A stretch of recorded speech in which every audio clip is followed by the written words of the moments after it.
இது உங்களுக்கு கொடுக்கப்பட்டவைகளை குறித்த உயில்.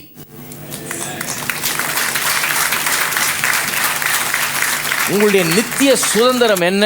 உங்களுக்கு தேவாதி தேவன் கர்த்தாதி கர்த்தன் என்ன வைத்துட்டு போயிருக்கிறார்? அவர் எதுக்காக சிலுவையில் மரிச்சார்? எதை உங்களுக்கு கொடுக்கும்படியாக, உங்களுக்கு சொந்தமாக்கும்படியாக சிலுவையில் மரிச்சார்? உங்களுக்கு என்ன கொடுத்திருக்கிறார்? என்ன வச்சுட்டு போயிருக்கிறார்? அவர் உங்களுக்கு என்ன விட்டு சென்றிருக்கிறார்?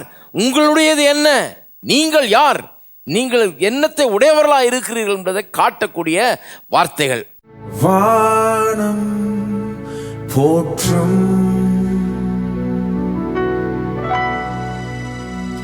உயர்த்தெழுந்த கர்த்தரை, ஈடற்றவர்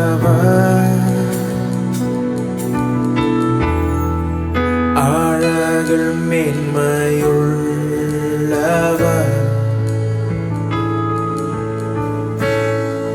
சிங்காசனத்திலே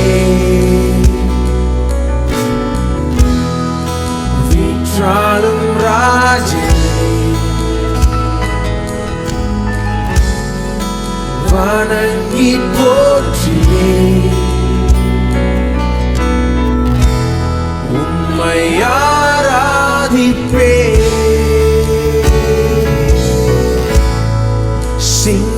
சிங்காசனத்திலே வீற்றாளும் ராஜனை வணங்கி போற்றியே உம்மை ஆராதிப்பே. நான் பாடுவேன்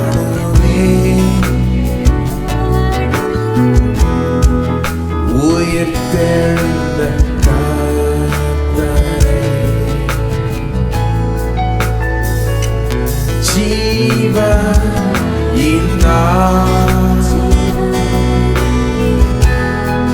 பிதாவோடு என்னை சேர்த்திட்டார்,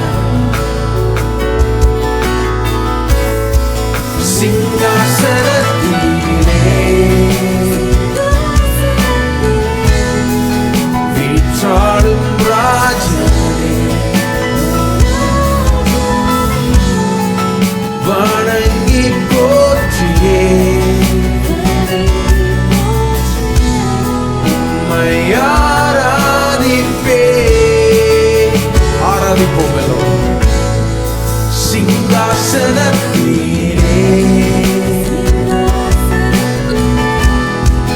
வீற்றாளும் ராஜனை வணங்கி போற்றியே உம்மை ஆராதிப்பே. நான் பாடுவேன் உயிர்த்தெழுந்த கர்த்தரை, ஜீவன்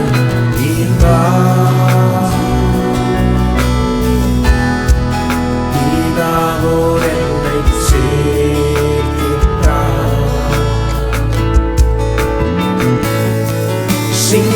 சிங்காசனத்திலே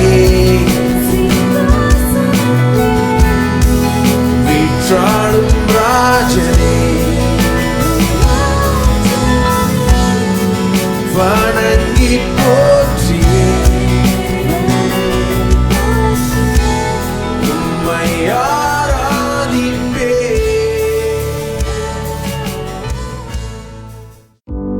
சாம்பி செல்லத்துறை அவர்களின் படைப்பில் உருவாகும் வெற்றியும் வாழ்வும் மாதாந்திர பத்திரிகையை இலவசமாய் பெற உடனே தொடர்பு கொள்ளவும். வெற்றியும் வாழ்வும், தபால் பெட்டி எண் 494, வெப்பேரி, சென்னை 7.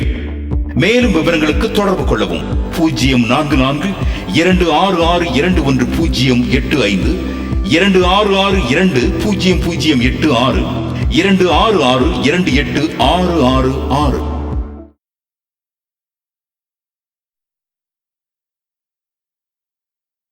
நமக்கு மேன்மையான விசேஷமான ஒரு உடன்படிக்கை கொடுக்கப்பட்டிருக்கிறதா? கவனிங்க, 9ஆம் அதிகாரம், எபிரேயர் 9ஆம் அதிகாரம் 15ஆம் வசனம், 9:15. ஆகையால் முதலாம் உடன்படிக்கையின் காலத்திலே, பார்த்தீங்களா, பழசு அதான் முதலாம் உடன்படிக்கை சொன்னோம் இல்லையா, பழசு. முதலாம் உடன்படிக்கையின் காலத்திலே நடந்த அக்கிரமங்களை நிவர்த்தி செய்யும் பொருட்டு அவர் மரணம் அடைந்து அழைக்கப்பட்டவர்கள் வாக்கு தத்தம் பண்ணப்பட்ட நித்திய சுதந்திரத்தை அடைந்து கொள்வதற்காக புதிய உடன்படிக்கையின் மத்தியஸ்தராய் இருக்கிறார். பாருங்க, வாக்கு தத்தம் பண்ணப்பட்ட நித்திய சுதந்திரத்தை நமக்கு ஏதோ வைக்கப்பட்டிருக்கிறது. எல்லாம் சொல்லுங்க, சுதந்திரம். சுதந்திரம்னா ஆங்கிலத்தில் இன்ஹெரிட்டன்ஸ்னு வருது. இன்ஹெரிட்டன்ஸ் தான் அவங்க அப்பா வச்சுட்டு போகிறார் இல்லையா, வீடு, நிலம், காரு, லொட்டு லொஸ்குன்னு எத்தனை வச்சுட்டு போகிறாங்க. அதுதான் சொல்கிறாங்க இல்லையா, இன்ஹெரிட்டன்ஸ் இந்த உலகத்தில். நான் சொல்லுகிறேன், நித்திய சுதந்திரம் நமக்காக வைக்கப்பட்டிருக்கிறது. மகா மேன்மையான காரியங்கள் நமக்கு வைக்கப்பட்டிருக்கிறது. நித்திய சுதந்திரம்னா இந்த காலத்துக்கும் அப்பாற்பட்ட விதத்தில் என்றென்றைக்கும் நம்மோடு கூட இருக்கக்கூடிய அப்படிப்பட்ட காரியங்கள் நமக்கு வைக்கப்பட்டிருக்கு. வெறும் இந்த உலக வாழ்க்கைக்கு மட்டுமல்ல, நித்தியமாய் நமக்கு சொந்தமாக இருக்கக்கூடிய நித்திய சுதந்திரம் நமக்கு வைக்கப்பட்டிருக்கிறது. எத்தனை பேருக்கு அது தெரிஞ்சுக்கணும்னு விரும்புகிறீங்க? ஒரு சுதந்திரம், ஒரு இன்ஹெரிட்டன்ஸ் உங்களுக்குன்னு இருக்கா? நீங்கள் சுதந்திரிக்க வேண்டியது ஒன்று இருக்கிறதா? உங்களுக்குன்னு ஒருத்தர் வச்சுட்டு போயிருக்காரா? வானத்தையும் பூமியும் உண்டாக்குன தேவன் உங்களுக்கு சுதந்திரமாய் வைத்து விட்டு போயிருக்கிறாராம். அதை அடைந்து கொள்வதற்காக புதிய உடன்படிக்கை. உடன்படிக்கைன்னு சொன்னால் அதான் வில், இல்லை அதை கான்ட்ராக்ட்னு சொல்லலாம், அக்ரிமெண்ட்னு சொல்லலாம். புதிய உடன்படிக்கையின் மத்தியஸ்தராய் அவர் இருக்கிறார். புதிய உடன்படிக்கையின் மத்தியஸ்தராய் இருக்கிறார். ஏனென்றால் எங்கே மரண சாசனம் உண்டோ, அதான் வில், மரண சாசனம். அப்போ இப்போ புதிய உடன்படிக்கைன்னு சொல்லிட்டு வந்ததெல்லாம் என்ன? சாசனம். அது ஒரு டெஸ்டமெண்ட். எங்கே மரண சாசனம் உண்டோ அந்த சாசனத்தை எழுதினவனுடைய மரணமும் உண்டாக வேண்டும். வில்லை எழுதி வச்சிருக்காங்கன்றதுனால வில்லை எடுத்து இருக்கிறதெல்லாம் என்கிட்ட கொடுன்னு சொல்ல முடியாது. ஆள் செத்தாதான் அது எஃபெக்ட் வர முடியும் இல்லையா? நிறைய பேருக்கு அது விளங்குறது இல்லை. அப்படிதான் ஒரு பையன் கல்யாணம் கட்டின ஒரு பொண்ணுகிட்ட சொல்லிகிட்டே இருந்தானா, உங்கள் அப்பாட்ட சொல்லு, ஒரு பைக் வாங்கி கொடுக்க சொல்லு, அதை வாங்கி கொடுக்க சொல்லு, இதை வாங்கி கொடுக்க சொல்லுன்னு போட்டு உருட்டி பரட்டிட்டு இருந்தானாம் பாருங்க. அந்த பொண்ணு கடைசியில் தாங்க முடியாமல் சொல்லிடுச்சான், நல்லா ஜெபம் பண்ணுங்க சீக்கிரம் அவர் சாகணும்னு. செத்தா பைக்கு வீட்டில் இருக்க எல்லாத்தையும் அள்ளிட்டு வந்தலாம். எல்லாத்தையும் யார் யார் பேர்லையும் எழுதி வச்சிருக்கிறாரு, நிறைய காசு வேறு வச்சிருக்கிறாரு. செத்தா தானே கிடைக்கும் எழுதி வச்சதெல்லாம். அவர் உயிரோடு இருக்கிற வரைக்கும் கையில் தான் வச்சுட்டு இருக்க போகிறார், போய் கேட்க முடியாதுன்னு. அது மாதிரி ஆள் செத்தாதான் அந்த இது உயில் என்ன ஆகுறது, எஃபெக்டிவாக வருது. அதுக்கப்புறம் தான் போய் நம்முடையது என்னன்னு சொல்லி கேட்டு வாங்க முடியும். அதுக்கு முன்னாடி எழுதி வச்சிருந்தா பேசாமல் இருக்க வேண்டியதுதான். மரண சாசனம் எங்கே உண்டோ அங்கே சாசனத்தை எழுதின ஆளுடைய மரணமும் உண்டாக வேண்டும். எப்படி எனில் மரணம் உண்டான பின்பே மரண சாசனம் உறுதிப்படும். அதை எழுதினவன் உயிரோடு இருக்கையில் அதற்கு பலன் இல்லை.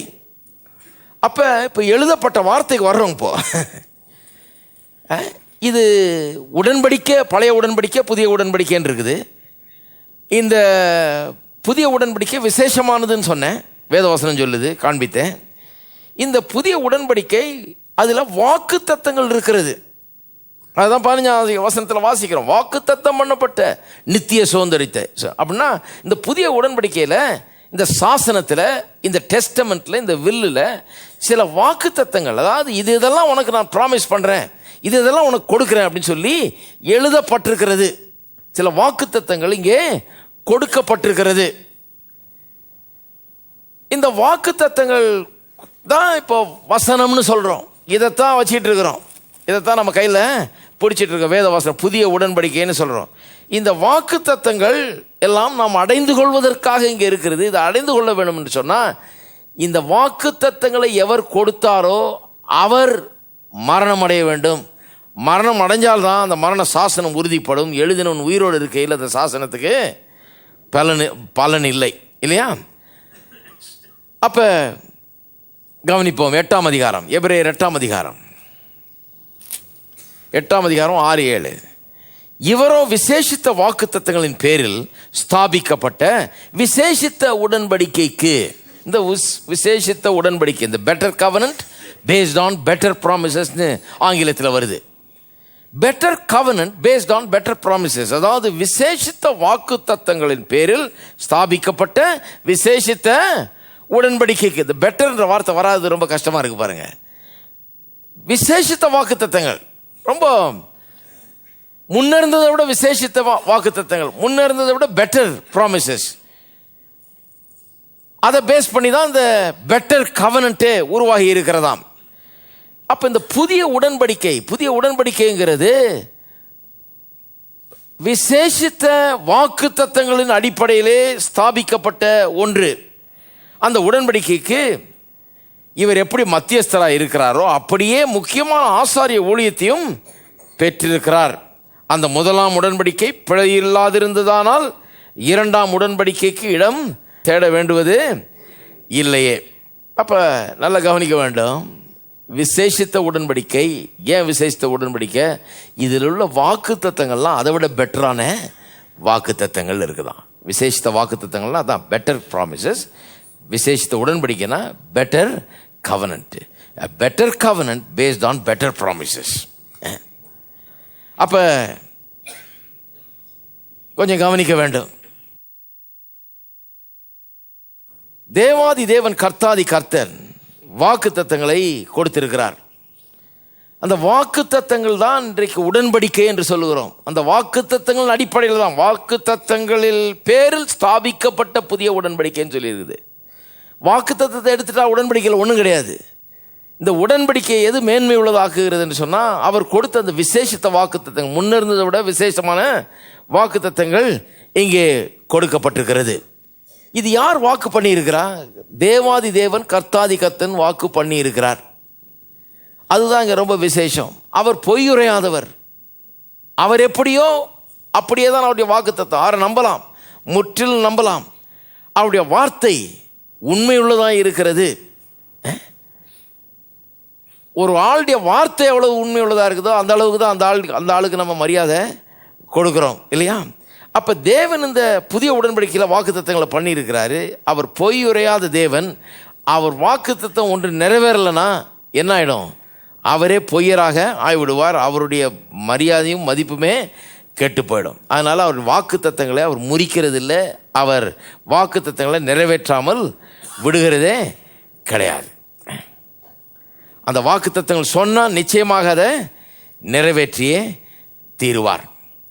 அப்ப புதிய ஏற்பாடுனா என்னன்னு நீங்க புரிந்து கொள்ளணும். புதிய ஏற்பாடுன்னு சொன்னா விசேஷித்த வாக்கு தத்தங்களால் ஸ்தாபிக்கப்பட்ட ஒரு விசேஷித்த உடன்படிக்கை. இது புதிய ஏற்பாடுன்னு எதை சொல்றோம்? சொல்லியிருக்கு இல்லையா? அந்த எழுதினவருடைய மரணம் வர்ற வரைக்கும் அது புதிய உடன்படிக்கை. அந்த உடன்படிக்கை எஃபெக்டுக்கு வர முடியாது. அப்ப நான் கேட்கிறேன், புதிய உடன்படிக்கை எப்போ எஃபெக்டுக்கு வந்தது?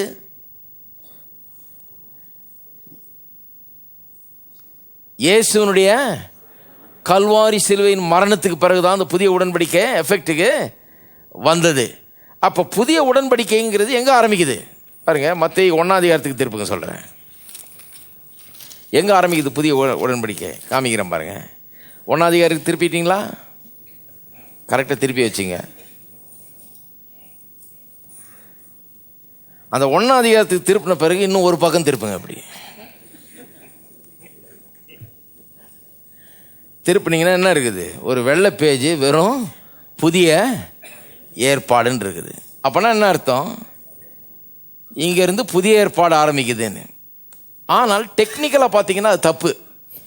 ஏன்னு சொன்னால், நம்ம இப்போ தான் வாஸ்தவம், மரண சாசனம் எங்கே உண்டாயிருக்குதோ அங்கே மரணம், அது எழுதினவனுடைய மரணம் உண்டாக வேணும். இல்லைன்னா அந்த சாசனம் பிரயோஜனமே கிடையாது.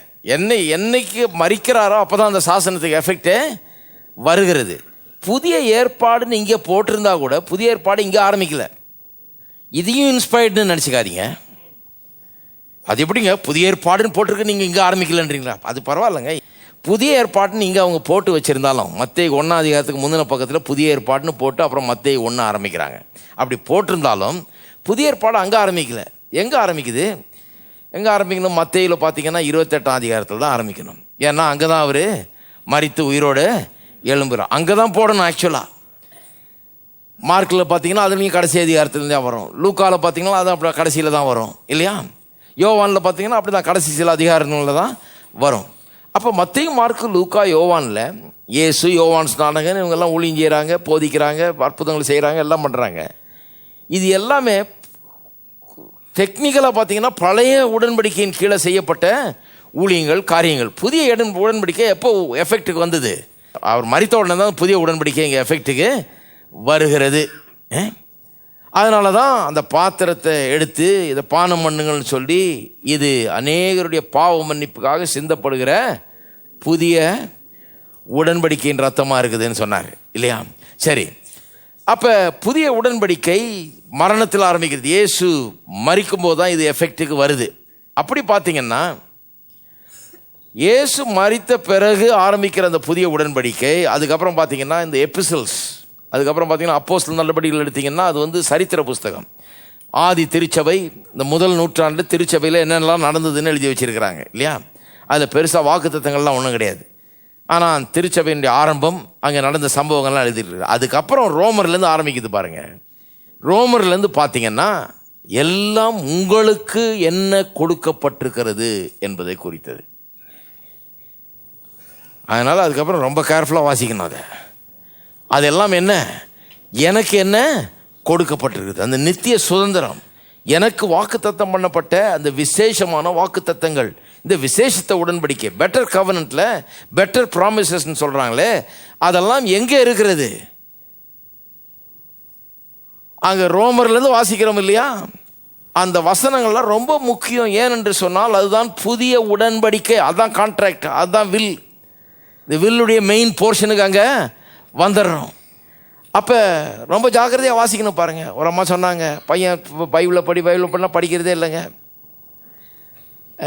எவ்வளோ சொல்லி பார்த்தோம் படிக்கிறது இல்லை, திட்டி பார்த்தோம் படிக்கல, எல்லாம் சொல்லி பார்த்தோம் படிக்கல, கெஞ்சி பார்த்தோம் படிக்கல. கடைசியில் உங்கள் சபைக்கு கூப்பிட்டு வந்தேன், நீங்கள் சொன்னீங்க அவனுக்கு இது சக்ஸஸ் புக்குன்னு. அடுத்த நாள் காலேஜுக்கு போகும்போது பைபிளை மொல்லமாக எடுத்து பையில் வைக்கிறான். அவன் என்ன பைபிளை பாசிக்கவே மாட்டேன், நீ இப்போ எடுத்து பையில் வைக்கிறேன்னா, இல்லை 1 மணி நேரம் போக வேண்டியது இருக்குது பஸ்ஸில், அதனால் வழியில் படிச்சுக்கிட்டே போகலான்னு பார்க்குறேன். ஏன்னா பாஸ்டர் வேறு இது சக்ஸஸ் புக்குன்றார், என்ன தான் இருக்குது இதில், கொஞ்சம் படிச்சிருவோமேன்னு. எப்படி சொல்லணுமோ அப்படி சொல்லணும். நீ பைபிள் படிச்சியா, நீ படிக்கலாம், உனக்கு எப்படி ஆசீர்வாதம் வரணும். அவன் இது ஒரு பெரிய தண்டனை மாதிரி வச்சுருக்கான் பைபிள் படிக்கிறத. நம்மளும் இதை படித்து இதோ 2 அதிகாரம் ஒப்பிச்சிருவோம் அப்படின்னு. இது சக்ஸஸ் புக்குன்னு சொன்னோன்னா அவனுக்கு ஒரு இன்ட்ரெஸ்ட் வந்துருச்சு பாருங்கள். இது சக்ஸஸ் புக்குன்னா அப்போ போகிற வழியில் படிச்சுக்கிட்டே போவோம், என்னமோ விஷயம் இருக்குது இதில், அவ்வளோ சொல்கிறாரு அப்படின்னு படிக்கிறான். நான் சொல்லுகிறேன், இப்போ சொல்கிறேன், இதுக்கு பல பேர் வச்சுருக்கிறேன் நான். இப்போ சொல்கிறேன், இது உங்களுக்கு கொடுக்கப்பட்டவைகளை குறித்த உயில்.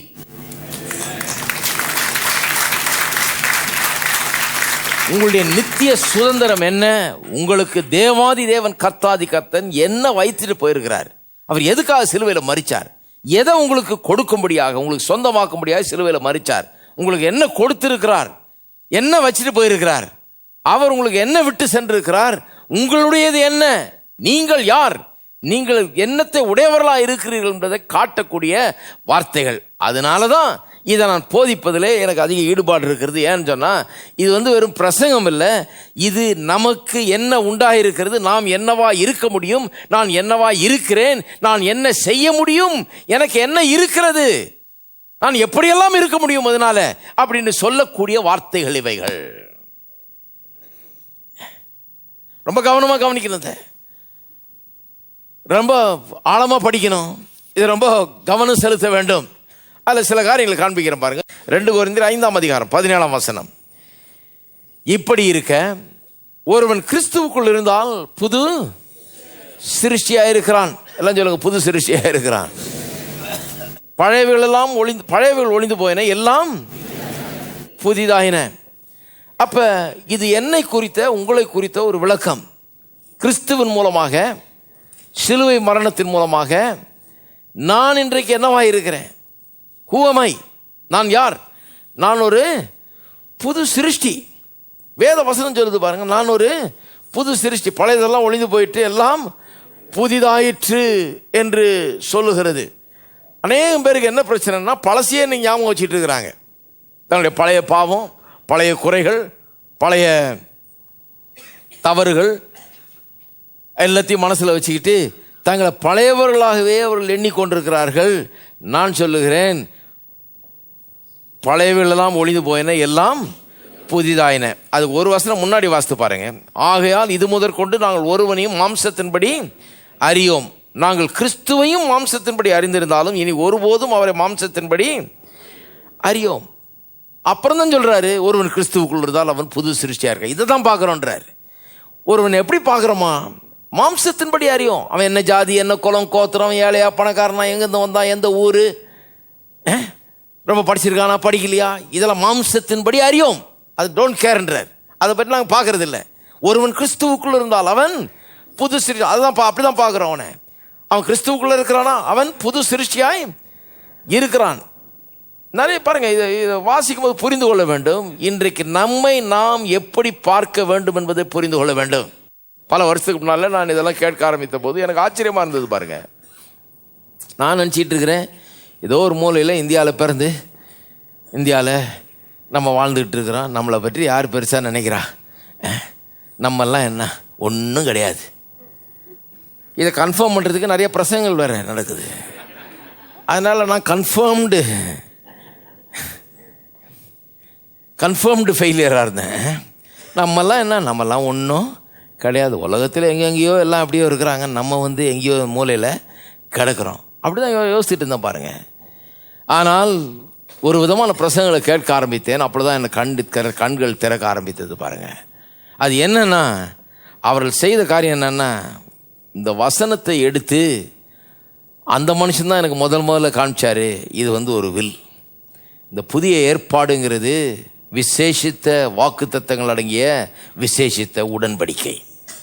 இது இயேசு ரத்தம் சிந்தி சிலுவையில் மறித்து இந்த உடன்படிக்கையில் எழுதியிருக்கிற வாக்குத்தத்தங்கள் காரியங்கள்லாம் உனக்கு சொந்தமாகும்படி அவர் சிலுவையில் மறித்திருக்கிறார்.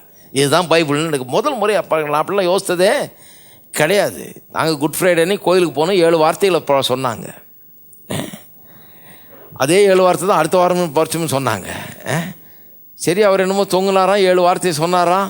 அந்த 7 வார்த்தையை கேட்டுட்டோம். நாங்களும் அவருக்காக கொஞ்சம் வருத்தப்பட்டுட்டு, அவர் இப்படி தொங்குனாருன்னு சொல்லிட்டு அவருக்காக 2 சொட்டு கண்ணீர் விட்டுட்டு அன்னைக்கு பூரா சாப்பிடாமல் இருந்துட்டு 3 மணி வரைக்கும் எல்லாம் பண்ணோம் பாருங்கள். சில நேரத்தில் நாங்கள் 40 நாள் கூட சாப்பிடாமல் இருந்தோம். கறிமீன் சாப்பிடாம இதெல்லாம் அவர் சிலுவையில் மறிச்சாரு, எல்லாம் பண்ணாரு, நம்மளும் கொஞ்சம் கஷ்டப்படுவோம் அப்படிங்கிற மாதிரி அப்படி தான் போனோமே ஒழிய, அவர் எதுக்காக மறிச்சார், என்னத்தை கொடுக்கும்படியாக மறிச்சார், என்னத்தை கொடுத்துருக்கிறாருன்னு அப்படியெல்லாம் யாரும் சொன்னதே கிடையாது. அவர் இவ்வளோ கஷ்டப்பட்டார், நீ எவ்வளோ கஷ்டப்பட்ட அப்படின்னாங்க. சரி, அவ்வளோ கஷ்டப்பட்டாரு, நம்ம கொஞ்சம் கஷ்டப்படுவோம் அப்படிங்கிறது தான் என்னுடைய நோக்கமாக இருந்தது பாருங்கள். நான் ஒரு புதிய இடத்துக்கு போன பிறகு அவங்க புது விதமாக போதிக்கிறாங்க. எனக்கு ஆச்சரியமாக இருந்தது. அவர் சொல்கிறாரு, நீ கஷ்டப்படணும்னு அவர் கஷ்டப்படலை, நீ நன்றாக இருக்கணும்னா அவர் கஷ்டப்பட்டாரு. அவர் பட்ட பாடுகள்லாம் உனக்காக. அவர் செத்தார். ஏன்? அவர் எழுதி வச்சிருக்கிற அந்த வாக்குத்தத்தங்கள்லாம் உனக்கு சொந்தமாகட்டும் தான் அவர் செத்தார் அப்படின்னு போதிக்கிறத முதல் முறையாக நான் கேட்டேன் பாருங்க. கேட்டதிலிருந்து எனக்கு ஏற்றம்தான். அதை கேட்ட மாத்திரத்தில் எனக்கு என்னமோ என் உள்ளம் சொல்லுது, இதுதான் கரெக்ட், இதுதான் சரி.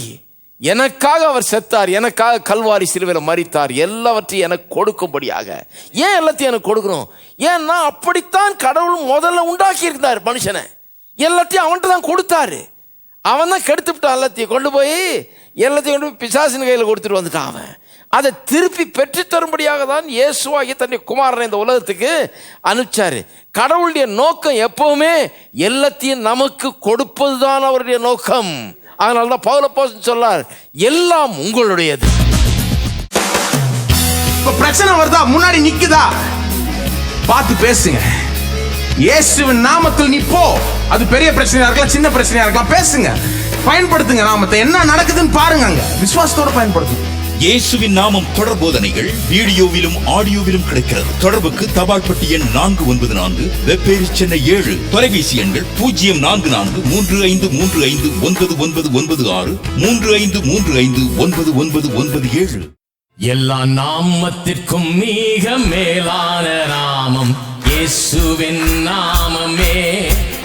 எல்லா தலைமுறையும் என்றும் போற்றிடும் நாமம். எல்லா நாமத்திற்கும் மிக மேலான நாமம் இயேசுவின் நாமமே.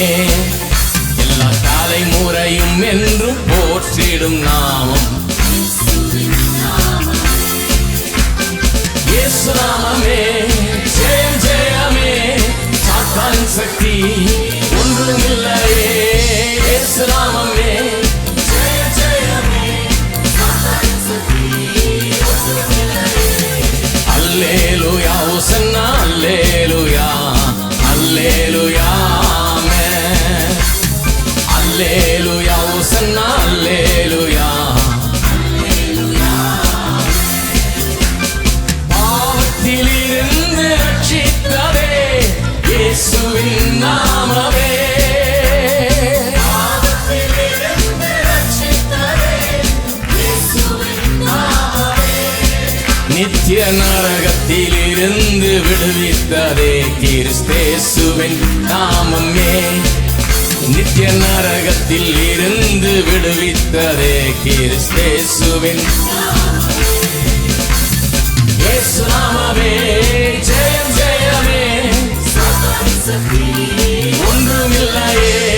இயேசு நாமமே. ஜெயம் ஜெயமே, சாத்தானின் சக்தி ஒன்றுமில்லையே. அல்லேலூயா ஹோசன்னா, அல்லேலூயா அல்லேலூயா ஆமென். அல்லேலூயா ஹோசன்னா, அல்லேலூயா. சாத்தானின் மேல் அதிகாரம் தந்ததே இயேசுவின் நாமமே. சாத்தானின் மேல் அதிகாரம் தந்ததே இயேசுவின் நாமமே. சத்ரு கோட்டைகளை தகர்ந்தெறிந்திட்டதே கிறிஸ்தேசுவின் நாமமே. தகர்ந்தெறிந்திட்டதே கிறிஸ்தேசுவின் நாமமே.